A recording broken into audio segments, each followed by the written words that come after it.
Hey guys, my name is Bill. I am a full-time developer during the day. I am an artist in the evenings. Um, I have sold maybe 20 pieces, not a ton, nowhere near the artist I want to be. Um, so, like many other artists, insecure about my pricing, I will go to a Google Doc like this a couple times a year and try to figure out what makes sense. Like, what if I'm doing decent work, what's the golden ticket to actually make people pull out their wallet and they give me their credit card and they actually buy it and it's hanging on their wall, which is every artist's dream, right?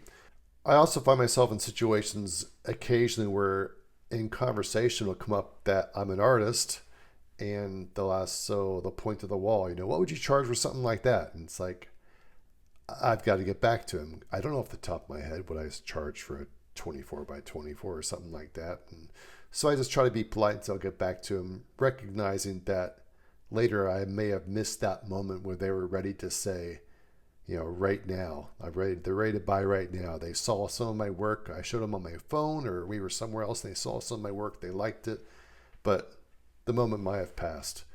So I wanted to scratch my own itch. I've also been watching lots of videos on vibe coding, despite the fact I'm a developer. You have only so many hours in a day, so I often don't do the projects I think about, but with vibe coding, that makes it a little quicker. So let me show you what I put together. I'm mainly posting this so that I get feedback. I want you guys to hop on. I want you guys to tell me where it sucks, where it might be useful as an artist, I hope. All right. So let me go to home. All right, so this is the home page I designed. The idea is to price your art instantly. The idea is to have it on your phone at all times so that wherever you are, you pull your phone out and you can tell them right away what the price is.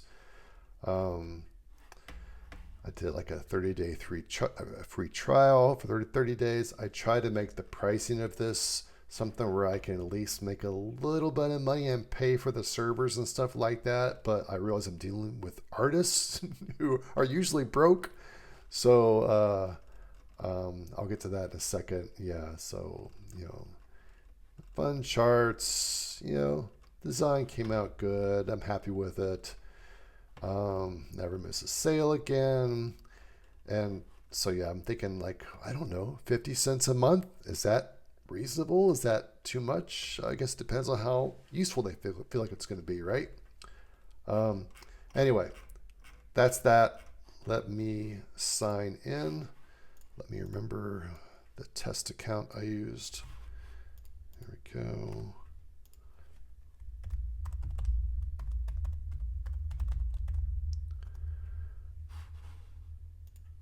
All right. Okay. So the main feature of this whole thing is this calculator page. By the way, this does look good on mobile as well, but desktop's just easier to show you here. Square inch method, pop in the height, pop in the width. It shows you the selling price. Let's clear this out to 0. Let's make this, $1. So you can see commission 0, so the selling price is 144. Target earnings 144. There's your square inches. I try to put I've tried to put preset sizes, so if you had sizes you typically sold, you could refer to them easily. But at the bottom, there's like a huge chart that shows $1 per square inch. What's a 20 by 20? Okay, it is $400. So it's just a quick reference across the bottom. Yep, we got some charts here that just shows you, okay, we're at the dollar per square inch. Across the bottom are the total square inches, so smaller painting going to a larger painting. You can see how the prices go up. That gives you an idea on that. If you're like me and occasionally you get lucky and something gets into a contest, which means they're going to sell it, which means they're probably going to put a commission. Typically, we're talking 40 to 50%, which I know is outrageous, but it is what it is.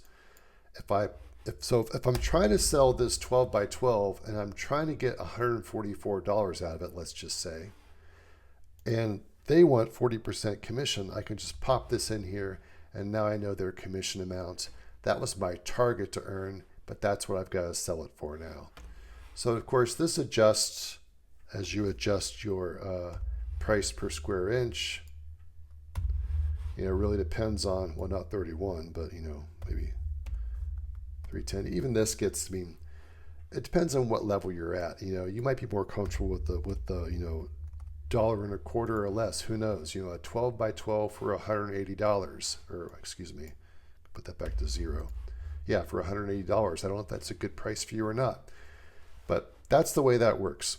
The example I showed you earlier, where we have smaller pricing, smaller sizes have one pricing, larger sizes get another price per square inch.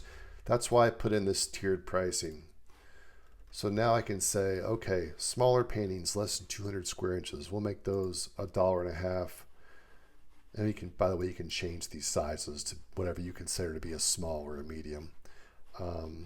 Medium, $1 a square inch. Large, 50 cents a square inch. I don't know, you know, just to try something out. And now at a glance, you can see all the prices. So now you see the smaller ones, what their prices are, $1.50 per square inch. Eventually you get into the middle size ones, and now you're at $1 per square inch. And you get to the really big ones, and you can see they're 50 cents per square inch. And of course it also works up here for this. So if I say I want a, well, you can see a 12 by 12 is now $2.16. If I go to a 36 by 36, you can see that, you know, it's, the prices are still reflected correctly across here. So it's a really quick glance and an easy kind of a playground tool to play around with to figure out what you want to do. While most people do square inch, I also have it set up for linear inch. I also have it set up for time and materials, because some people like that. Number of hours worked, what's your hourly rate, how much did your materials cost you, you know, all that kind of stuff. So you could do it that way as well. So that's the calculator. I also put together a quote sort of initial setup. It's sort of V1 on both these things, but you can see how this looks. So if I create a new quote and I'll say Barbara Gordon, Babs at gmail.com. She's 555-122-2222. Let's see. Portrait of her dad, James. Sure, 18 by 24. I don't know. I have to go back and look and see what the quote was. Let's say I'm charging $450. She needs it by, you know, early October. Make sure dad looks good. Commission, or let's see, tags. This is really for you later, however you want to organize this later, but you can create the quote. And now you can see there's your quote listed there. You can see these prices start to add up. So at a glance, you can see the potential of what's out there if you hear back from these folks. Of course, you can edit these as well. So this is a mess. I can say this is Jim Smith and save that. So now that says Jim Smith.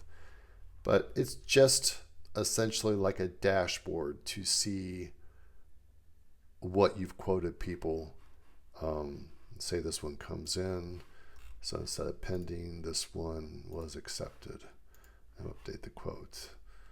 And you can see it keeps track of acceptance rates and stuff like that. So, you know, you might have a contact form on your website, and that's where you get some of these quote requests, and so maybe that's what you're going to fill this in.